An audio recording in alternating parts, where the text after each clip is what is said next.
Okay, my friends, now here goes the PC version. So I'm just opening up my Vectorworks 2020 and I updated the libraries, which is great. And now I'm going back into Module 1 and I'm downloading the same files that I downloaded on my Mac. So I'm downloading that workspace and I use show in folder once again to show me where they put it. Great. Let's put it on my desktop so I can find it again. Excellent. And then same story again with that template. Cool.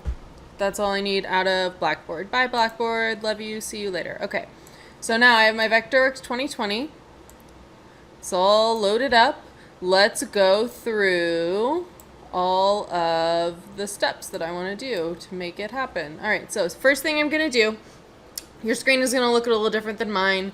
All you need to do is find the menu that says Tools, and then find where it says Workspaces, and then go to Workspaces again, okay?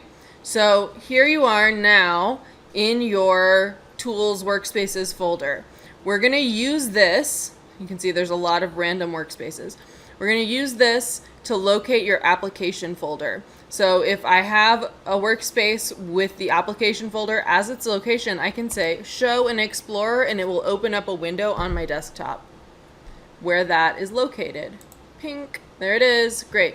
So now that I know where it is, I can drag and drop my Vectorworks workspace into this folder. Okay? So I'm just going to minimize Vectorworks for a second to close out of that anyway. Great. So I can drag and drop the workspace right on in there. Continue. So you may need admin permissions in order to do that, depending on the computer that you're working on. Anyway, there she is, CPP Workspace 2020 version 1. So that sets up the workspace. So now if I go grab Vectorworks open again, and I go back to Tools, Workspaces, and I go back to Workspaces, the new one should show up.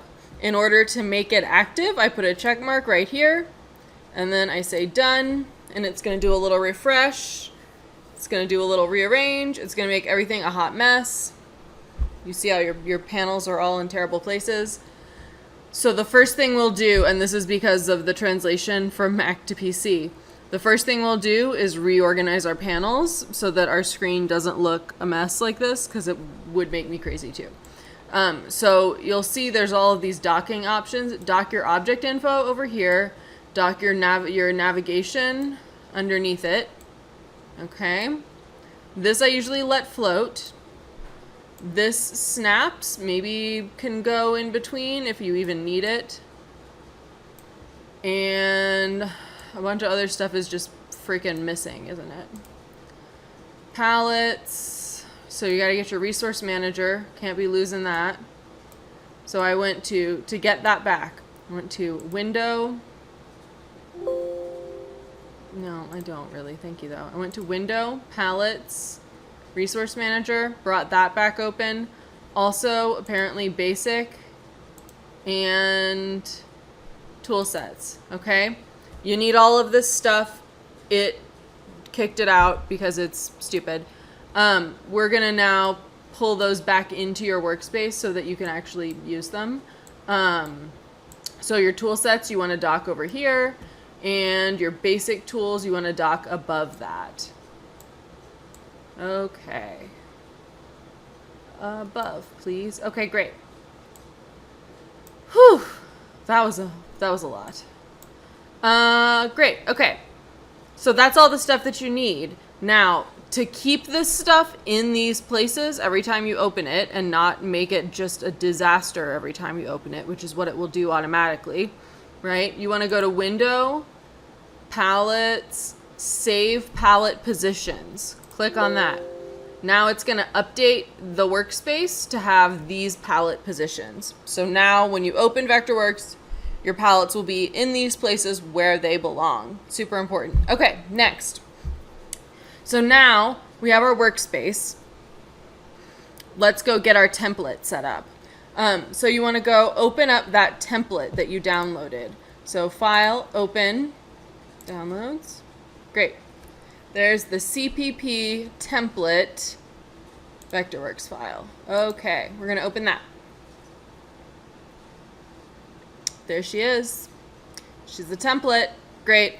Now we're going to make this file into an actual template in the software so that each time you create a document, it can be on this template, which is what you want. You're going to go to File and you're going to go to Save As Template in particular. So not Save As Template. You're going to click on that. It wants to call it the default. That's not what we're going to call it. We're going to call it the CPP Fall 2020 template or whatever, right? Save it. It's going to put it in the correct folder for you. Now when you go to File, New, you have the option of either creating a blank document, or if you check that second radio button, you'll be able to go down here and find the correct template file. That's how you're going to start every new file that you create. Okay, there it is. It's made an untitled 2. Fabulous. We don't need any of those. Goodbye. Okay, so that's 2 steps done. Now let's go look at our preferences.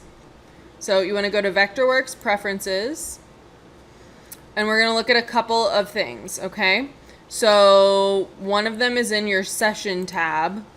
In your Session tab, one of the checkboxes that's automatically enabled is this Create a New Document on Startup. You don't want that. That's going to just make a bunch of blank, untitled documents that are confusing that you don't need. Almost every time, you're either going to create a new document from a template, or you're going to open up Vectorworks and work on something you've already been working on. So you can uncheck that Create a New Document on Setup box. It's not for you. Let's next go up here. See with that highlighted section right there? Number of undos. So it defaults to like 20 undos. That's like how much Control-Z you can do into the past before it's like no more undos, bro. Like you should have thought of this before. Try your autosave. You can increase that up if you want to. Don't go crazy because it is storing all of that in memory and that'll slow down your computer. Autosave. Okay. So there are 2 options, right? It's going to default to autosave every 15 minutes. Sometimes I actually like to use the autosave every however many operations. So then if I'm doing some work that requires a lot of stuff, it's autosaving more frequently. And then if I'm, wandering away from the computer, it's not needing to autosave until I'm actually doing something. So that's a good one.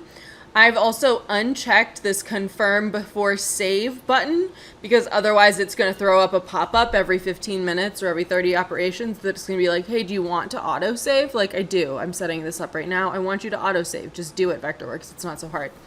So then there's that. Okay. Then after that, we have autosave a backup copy to either a folder or a custom location. I usually let it go into the same folder. I usually let it autosave a backup copy instead of overwriting the original file. That means you're going to be still saving your original file as you work. This is just saving a backup just in case. So when you realize you've been drafting for like 6 hours and your computer crashes because Vectorworks is mean, you'll have that backup copy saved as a separate file, even if your main file is corrupted.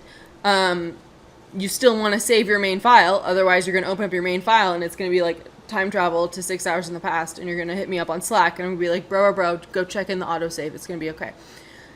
You want to keep at least 2. I usually like to keep 3 to 5 of the most recent backups. More than that, and you're just filling up your computer with empty copies of nonsense. So that is all I usually change to start in my Vectorworks preferences. I'm going to just click OK and get out of there. Those are all of the steps you need to do in order to set yourself up to begin with. And then once your workspace is ready like this and you've saved those palette positions, whenever you come back into Vectorworks, it'll look basically this way and you'll be ready to go drafting the first couple of projects next week. We'll also be going over the interface itself. So all of these buttons, everything you're looking at, we'll be going over that in more detail using a drafting package scavenger hunt beginning of next week. Thank you. I will see you soon.